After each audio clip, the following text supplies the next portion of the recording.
Um, I was really happy, to be honest.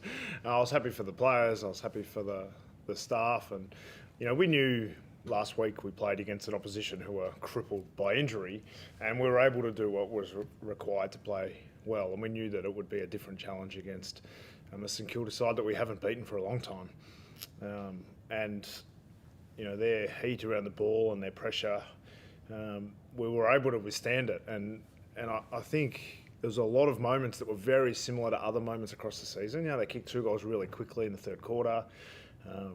Sort of three goals down with not too long to go. So there was lots of moments that were like other games. But the resilience and the work that we've done and the work that the players have done on learning from past experiences and being able to put things in place in the moment. As simple as Jacob Kazitsky's goal. We were laughing about how many thousands of shots at goal he's had in the last 10 weeks. Even when he wasn't playing in the senior side, he'd just been working so hard at it, and you just get that one moment and you take it, and all of the work is worth it. So our players will learn from that and grow from it. How did you like out the week? I mean, there's been so much intense focus about the off-field, from the CEO to the investigation. I'm sure it has an impact on the footy department and the players. How did you block it out?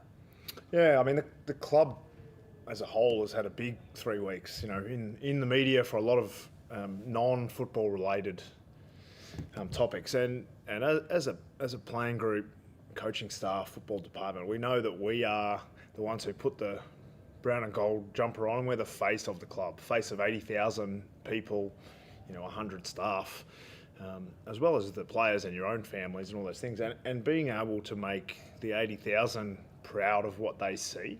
We don't have any control over the outside noise, the outside issues that are at hand, but what we have control over is the intent that our fans see. And even if we hadn't won that game, I think every Hawthorn person that came to the game or watched it on TV said that's a team that play for each other and work hard, and they love their colours. And I was really proud of our strength of character to be able to play the right way regardless of external noise. Put up a big score last week, Sam, and then today maybe not as big a score as it could have been, but still had those chances in front of goal. How happy are you with that offensive side of your game at the moment? Yeah, I mean, early part of the year we struggled to get the ball inside 50, and I think we had 58 inside 50s, and we left a lot of scores out there, particularly in the first half. And I think most of us watched the game last night and looked at Carlton and thought, oh, poor. I thought to myself, Vossi must be, battling. And then I felt myself in exactly the same situation where we did a lot right and we just didn't get reward for effort. And to be fair, though, we've done that in some other games this year and not been able to stay with it and not be able to continue to play in the right manner to give ourselves more chances. And the growth in the group to be able to stick to the process, to keep playing the right way and to keep taking chances. I mean, Dylan Moore's goal, I think he's missed 4 or 5 of those, and he just nails the one that really matters, and his confidence to take off and kick that goal, his vice captain of the club. And I think moments like that are really important. How big was the win, Sam, given all that, you're 14 at half time, you've spoken so often about we're good in patches and then we shoot ourselves in the foot with something, the stuff that's happened off field, and you get a mob that could have been in the top 4 today, or would have been in the top 4 today had they won. How big is it? Well, the coach and media person who's been around for a while says, it's just 4 points, we'll just take the 4 points. But I mean, realistically for us, that was a game that regardless of St Kilda, I think the belief we got out of last week was we're playing against a team that are in a really difficult position. And so we take it and we say, okay, we know what to do, now we need to do it against better teams. And we knew that St Kilda would be that better team. And now the level of belief that the players get from that isn't absolute. At no point in this game do you know, okay, we've got it now. We know that we are capable for longer periods more often, but we're far from a finished product. But we made progress today, and that was a bigger step forward than some other games. And realistically, the 4 points is great because we all get to enjoy the next 24 or 48 hours, but pretty quickly, particularly the coaching group, we get on to Port Adelaide. Where does that performance stack up from James Sicily in terms of defensive performances? I mean, we saw Darcy Moore last Sunday. That feels even better. it's the best individual game I've coached a player in.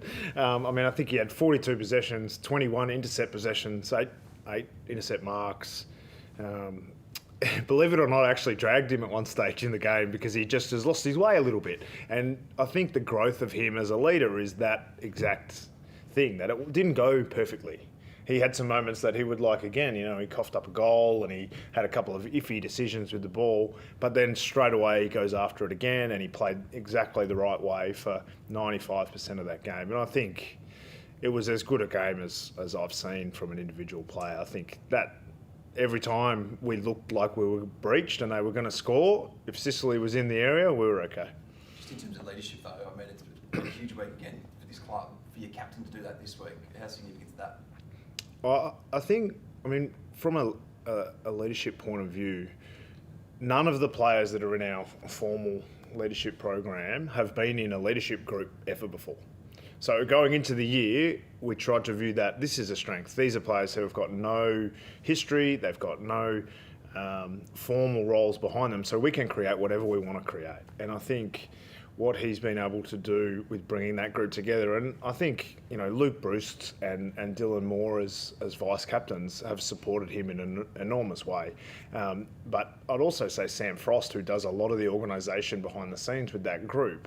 I think the fans, they see Frosty, and he had a couple of moments today, but he's so reliable off the field, and he always puts the team in front of himself at every opportunity. And I think when you look at that group, their strength of character and what they've been able to do and growing through the year has been one of the great positives, regardless of what we see on the field. I think when you look at, at the start of the year, they're trying to give each other some negative feedback or some solid feedback, and it was really uncomfortable. But now they're just straight talking to each other all the time and making each other better, and you've seen the growth in Sis, and today was what we've seen in the background coming to fruition. How do you cop getting dragged? Well, no, it wasn't. It was like, just get him off now. Okay, we'll have a bit of a chat. He goes, yeah, I know. So Sis and I think a captain and a coach relationship can be pretty special, and we've spent a lot of time together, and he knows that if I'm dragging him, it's his own good. So, his last 20 minutes, regardless of how well he played in the first three quarters, his last 20 minutes was just phenomenal. How important has Nash become for you? There's a big focus on Irishmen this weekend because O'Shane Mullen's playing right now, but Nash, you look at these last 2 months, every week he's now performing. How's he done it? I think we always talk that progression's not linear. You don't get one step better every week. That's not how it works. Quite often you do the same thing and you're working at something for 10 weeks before you see any change, but then the change is big. And I think, with Nash, he's played a lot of footy now. He's played 50-something games, and he's been around the AFL environment for long enough that he understands everything. And I think the thing that you can't underestimate with Nashy is the strength of character that he has.